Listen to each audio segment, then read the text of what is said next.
अव्वल हम सना इलाही जो मालिक हर हरदा उसका नाम चतारन वाला किसे मैदान नहीं हारदा। रब सोने दे पाक नाम नाल शुरू करते हैं प्रोग्राम दे विच अज असी जिहड़ा मुद्दा टॉपिक लैके आए हैं वो है कि जिहड़े लोग लाहौर शहर दे विच इस वेले कामकाज करते सी दीगर इलाकिਆਂ ਦੇ ਨਾਲ पाकिस्तान ਦੇ ਉਹਨਾਂ ਦਾ ਤਾਲੁਕ है ਉਹ ਚਾਹੁੰਦੇ ਨੇ ਕਿ ਆਪਣੇ ਪਿਆਰਿਆਂ ਨਾਲ ਆਪਣੇ ਭੈਣ ਭਰਾਵਾਂ ਨਾਲ ਆਪਣੇ ਵਡੇਰਿਆਂ ਨਾਲ ਆਪਣੀ ਜ਼ਿੰਦਗੀ ਜਿਹੜੀ ਈਦ ਹੈ ਉਹਨੂੰ ਖੂਬਸੂਰਤ ਉਹਦੀਆਂ ਖੁਸ਼ੀਆਂ ਨੂੰ ਵੰਡਣ ਉਹਨੂੰ ਉਹਨਾਂ ਨਾਲ ਗੁਜ਼ਾਰਨ। ਆਸਿਮ ਸਾਹਿਬ 4000 ਰੁਪਇਆ ਕਿਰਾਇਆ ਜੇ ਇਸ ਵੇਲੇ ਅੱਡੇ ਦੇ ਉੱਤੇ ਤੇ ਹਕੂਮਤ ਨੇ SOPs ਜਿਹੜੀਆਂ ਦਿੱਤੀਆਂ ਨੇ ਉਹ ਇੰਤਹਾਈ ਮੁਸ਼ਕਲ ਦਿਖਾਈ ਦੇ ਰਹੀਆਂ ਨੇ। 72 ਸੀਟੀ ਗੱਡੀ ਦੇ ਵਿੱਚ 32 ਬੰਦਿਆਂ ਦਾ ਬਹਿਣਾ ਮੁਮਕਿਨ ਹੈ, ਕੀ ਕਹਿੰਦੇ ਹੋ?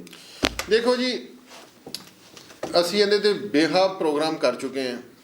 ਗੌਰਮੈਂਟ ਪੰਜਾਬ हुकूमत कह लो, सिंध कह लो या अदर कह लो, दो सूबे तो यही वड्डे है ना जी, पंजाब ते सिंध। ठीक है।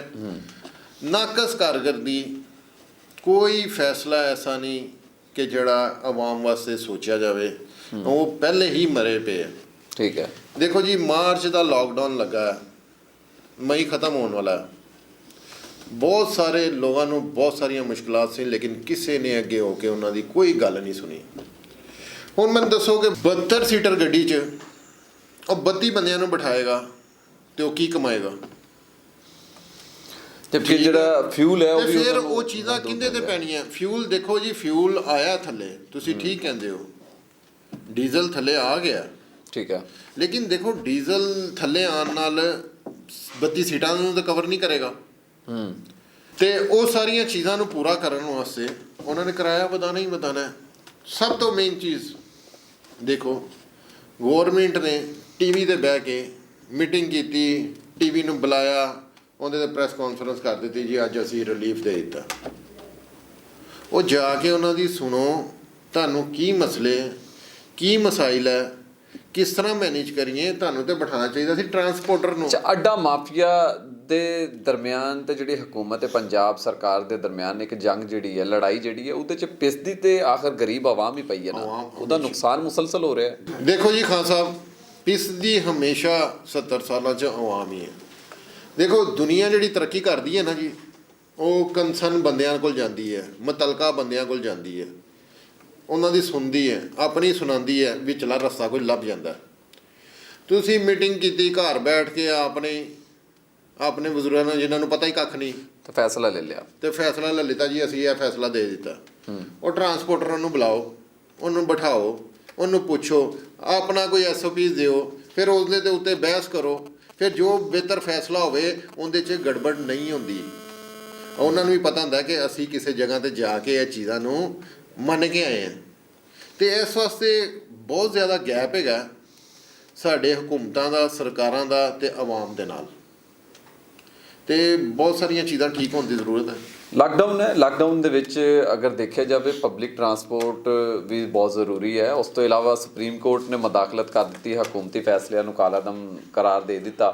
ਜਿਹੜਾ ਕਿਹਾ ਗਿਆ ਖਾਸ ਕਰਕੇ supreme court chief justice of Pakistan ਨੇ ਕਿਹਾ ਕਿ ਉਹ ਕਿਹੜੀ ਮੰਤਕ ਹੈ, ਉਹ ਕਿਹੜਾ ਐਸੀ ਚੀਜ਼ ਹੈ ਕਿ ਜਿਹੜੀ 4 ਦਿਨ ਹੁੰਦੀ ਨਹੀਂ ਤੇ 2-3 ਦਿਨ ਹੁੰਦੀ ਹੈ। ਠੀਕ ਹੈ। ਕਰੋਨਾ ਵਾਇਰਸ ਹਫਤਾ ਇਤਵਾਰ ਜੁਮਾ 3 ਦਿਨ ਨਹੀਂ ਆਏਗਾ, ਬਾਕੀ ਦਿਨ ਹੋਏਗਾ, ਉਹ ਵੀ ਖੋਲ੍ਹ ਦਿੱਤਾ ਜਾਏਗਾ ਬਾਜ਼ਾਰ। ਖਾਨ ਸਾਹਿਬ, ਇਹ ਬੜਾ ਅੱਛਾ, ਅਸੀਂ ਐਪਰੀਸ਼ੀਏਟ ਕਰਾਂਗੇ ਚੀਫ ਜਸਟਿਸ ਸਾਹਿਬ ਨੂੰ, ਉਹਨਾਂ ਨੇ ਬੜਾ ਅੱਛਾ ਫੈਸਲਾ ਲਿੱਤਾ। ਸਰਕਾਰਾਂ ਕਰਦੀਆਂ ਪਈਆਂ ਸੀ, ਖੇਡਦੀਆਂ ਪਈਆਂ ਸੀ ਡਰਾਮੇ। ਉਹਨਾਂ ਨੇ ਫੈਸਲਾ ਕੀਤਾ ਕਿ ਯਾਰ ਤੁਸੀਂ ਕੈਸੇ ਕੰਮ ਕਰਦੇ ਪਏ ਹੋ, 3 ਦਿਨ ਖੋਲ੍ਹਦੇ ਪਏ, 3 ਦਿਨ ਕਰੋਨਾ ਗਾਇਬ ਹੋ ਜਾਏਗਾ ਅਤੇ 3 ਦਿਨ ਆ ਜਾਏਗਾ। ਇਹ ਤਾਂ ਐਵੇਂ ਬਸ ਝੱਗ ਮਾਰਨ ਵਾਲੀਆਂ ਗੱਲਾਂ ਹੈਗੀਆਂ ਸੀ। ਦੇਖੋ, ਦੂਸਰੀ ਗੱਲ ਮੈਂ ਤੁਹਾਨੂੰ ਦੱਸਾਂ, ਤੁਸੀਂ ਟਰਾਂਸਪੋਰਟ ਦੀ ਫਿਰ ਗੱਲ ਕੀਤੀ, ਜਿਸ ਤਰ੍ਹਾਂ ਕਾਰੋਬਾਰ ਦਾ ਪਹੀਆ ਇੱਕ ਮਿਸਾਲ ਹੈ ਨਾ ਜੀ, ਟਰਾਂਸਪੋਰਟ ਨਾਲ ਚੱਲਦਾ ਹੈ ਅਤੇ ਟਰਾਂਸਪੋਰਟ ਦੇ ਨਾਲ ਕਾਰੋਬਾਰ ਦਾ ਸਾਰਾ ਲਿੰਕ ਹੈ। ਟਰਾਂਸਪੋਰਟ ਚੱਲੇਗੀ ਅਤੇ ਸਾਰਾ ਦਾਰੋਮਦਾਰ ਕਾਰੋਬਾਰਾਂ ਦਾ ਸਿਲਸਿਲਾ ਨਾ ਰੋਲਿੰਗ ਹੈ।